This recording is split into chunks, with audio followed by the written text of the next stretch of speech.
Oh, yesterday was a hard day. There were a lot of hills and like really steep grades. You had to walk your bike up and then ride the brakes all the way back down. I like burned out my brakes. Not, not really. I think I'm okay for now, but I have heard that the rest of the path from here to Busan is flat, like river riding. So hopefully that'll be the case. Um, but yeah, so sometime during when the sun was setting, I was on my way. I was looking for a place to stop and camp, but there really just wasn't any place to stop. With my breakfast of kimbap. And looking for a place to stop. Also looking for a place to go to the bathroom. There's like no little porta potties along the path from like Daegu to here. It was ridiculous. So, but anyway, I stopped at this tiny little sleepy farming village. And there was a place that looked like it might have been a community center or something like that. There's nobody inside. I walked in. It looks like a house, but it's like an open place that like you can come and stay at. So it looked kind of like a guest house / community center. I don't know what it was. There's nobody in there. So I went in and I used the bathroom. I was like, this looks, it looked like a house from the inside. There was a kitchen and there was, like a bedroom and a bathroom, and there was a toothbrush in the bathroom, and there was like stuff in the kitchen, there were dishes, and there was a mat on the floor of the bedroom, and there was nobody in there. I was like, I don't know whose house I'm in right now. Oh my gosh. I need to pee so bad though. I drank all of my water. I had 2 liters, my Camelback. I drank all of it. I had to go. So I was like, well, if someone comes in, I'm just going to have to apologize and be like, sorry, I had to go to the bathrooms. So that's that story. But then it got dark. So I was going up one of the hills, the many hills that we had to do yesterday. Um,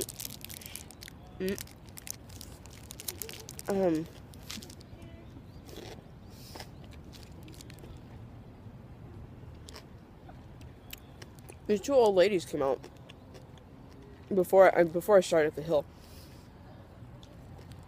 They were asking, like, oh, are you alone? Oh my goodness, it's just crazy. There's some men up ahead, like, you should travel with them. At least I think that's what they were saying. I'm not really sure. I'm outside of Daegu, so I can't understand everybody's accents. But anyway. So, I start going up, and these 2 guys pass me on their bikes. We're pushing our bikes up this hill, and they stop a little bit up ahead at like a level flat part, and so I stopped there, and there's one guy was there. The second one had gone back down, I guess, to help their third one in their party push his bike up the hill. And so I was talking to the guy a little bit, and he asked if I was going alone, and I was like, oh, we're 3 people, and we're going to this place. And so then the third guy comes up, and he lives in the States, like he's from the States. I think he's Korean American. I don't know. I didn't really ask a lot of questions. So we ended up traveling together so we could all share lights and power and numbers. But yeah, so we just kept going, and they're like, oh, we want to get to this certain guest house, and but we're just going, pushing. He asked me where I was staying. I was like, well, I was going to camp. There's a camping place up ahead, and so they just wanted to keep pushing on to the guest house. And we passed the camping place. It's an auto camping place, not a people camping place. So, but we got to the next checkpoint, stamped our passbooks. It's not open because it's late. So there's no one there, not even in the convenience store. There's no one in the convenience store. There's no, like, security guard there that we could ask where the nearest minbak or guest house was. And so they ended up calling some places, and they said, well, there's, the guest house at that place, but then there's also one in the next town farther there's a bus terminal, and so there would be lots of motels there and stuff. And so they were telling me, well, you know, we can split here and you can camp and do your own thing, or you can, you know, follow us and go to the guest house. It's probably about an hour away. And at that point, I'd already been riding for like 10 or 11 hours, and I was just absolutely exhausted. Like, I was ready to cry. I was so tired. And it also got really, really cold. I hadn't anticipated it getting that cold. I looked at the weather, but it just didn't, like, dawn on me that it was going to be too cold to camp. So, I was like, well, I can either stay here and go it alone and try to find a place in the dark to camp, or I can keep going with these guys and sleep in a warm bed somewhere in a motel an hour away.